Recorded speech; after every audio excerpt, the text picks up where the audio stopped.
जय माता दी भक्तों। आशा करती हूँ कि आप सब स्वस्थ होंगे और सब कुशल मंगल होगा। नवरात्र में कलश के साथ गेहूं और जौ की मिट्टी के पात्र में बोया जाता है। लेकिन आपको पता है कि इसके पीछे का क्या रहस्य है? आखिर इसके रंगों के चयन से हमें अपने जीवन के बारे में पता चलता है। लेकिन क्यों, कैसे, आखिर यह परंपरा क्यों की जाती है नवरात्रों में? चलिए जानते हैं। भारतीय सनातन संस्कृति में पर्व और उनको मनाए जाने का विधान शास्त्रों में व्यवस्थित किया गया है। इसमें धार्मिक परंपराओं के साथ ही वैज्ञानिक रहस्य भी छुपे हुए हैं। इन्हीं रहस्यों में यह प्रश्न सामने आता है कि नवरात्रि में जौ क्यों बोए जाते हैं। तैत्तिरीय उपनिषद ने अन्न को ईश्वर कहा गया है। अन्न बृहति वैजानात, वहाँ अन्न की निंदा और उसके तिरस्कार के लिए निषेध किया गया है।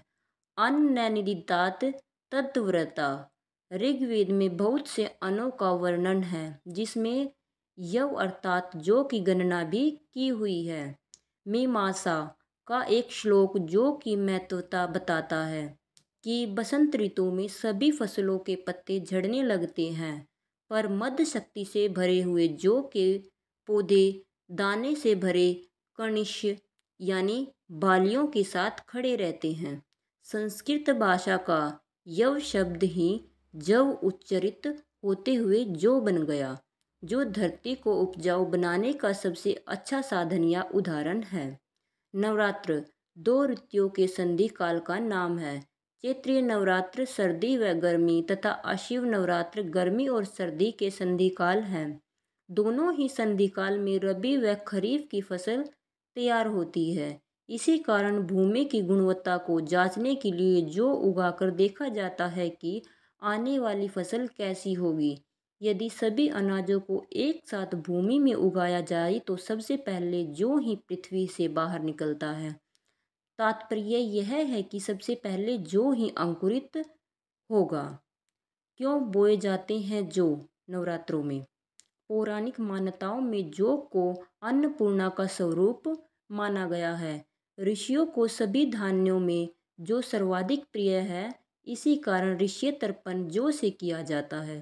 पुराणों में कथा है कि जब जगत पिता ब्रह्मा ने ब्रह्मांड का निर्माण किया था तो वनस्पतियों में बीज उगने वाली पहली फसल जौ ही थी।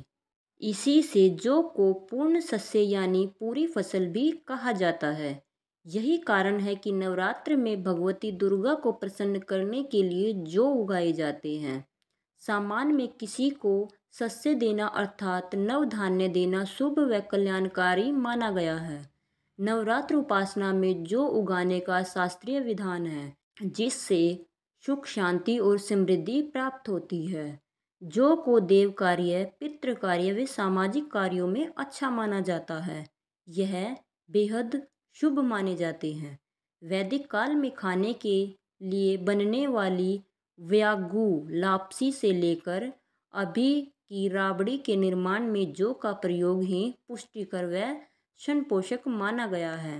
श्रावण माह के शुक्ल पक्ष की प्रतिपदा तिथि से शारदीय नवरात्र की शुरुआत होती है।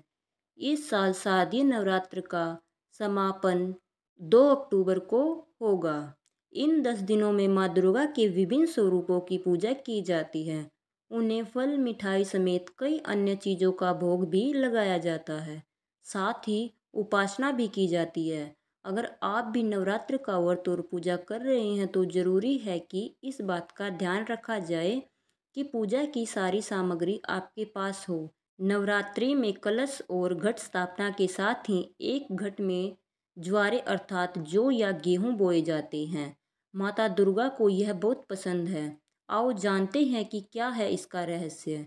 नवरात्रि में कलश के सामने एक मिट्टी के पात्र में मिट्टी में जौ या गेहूं बोए जाते हैं और इसका पूजन भी किया जाता है। बाद में 9 दिनों में जब ज्वारे उग जाते हैं तो इसके बाद उसका नदी में विसर्जन किया जाता है। ज्वारे को जयंती और अन्नपूर्णा देवी माना जाता है। माता के साथ जयंती और अन्नपूर्णा देवी की पूजा भी जरूरी होती है। मान्यता है कि सृष्टि के आरंभ में सबसे पहली फसल जौ ही थी। इसे पूर्ण फसल भी कहा जाता है। जो या गेहूँ अन्न है और हिंदू शास्त्र में अन्न को ब्रह्म माना गया है, इसीलिए भी नवरात्रि में इसकी पूजा होती है। जब भी देवी या देवताओं का हवन किया जाता है तो उसमें भी जौ का बहुत महत्व होता है। जौ बोने से वर्षा, फसल और व्यक्ति के भविष्य का अनुमान भी लगाया जा सकता है। कहते हैं जो उचित आकार और लंबाई में नहीं उगे तो उस वर्ष कम वर्षा होगी और फसल भी कम होगी। इससे भविष्य पर असर पड़ता है। बोए गए जौ के रंग से भी शुभ अशुभ संकेत मिलते हैं। मान्यता है कि यदि जौ के ऊपर का हिस्सा हरा हो और नीचे से आधा हिस्सा पीला हो तो इसका आशय यह है कि आने वाले साल में आधा समय अच्छा होगा और आधा समय कठिनाइयों से भरा होगा। यदि जौ का रंग हरा हो या फिर सफ़ेद हो तो इसका अर्थ यह होता है कि आने वाला साल काफ़ी अच्छा जाएगा।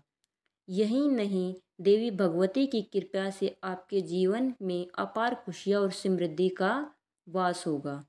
कहते हैं कि नवरात्र में बोई गई जौ जितनी बढ़ती है उतनी ही माता रानी की कृपा बरसती है, जिससे व्यक्ति के घर में सुख समृद्धि भी बनी रहने के संकेत मिलते हैं।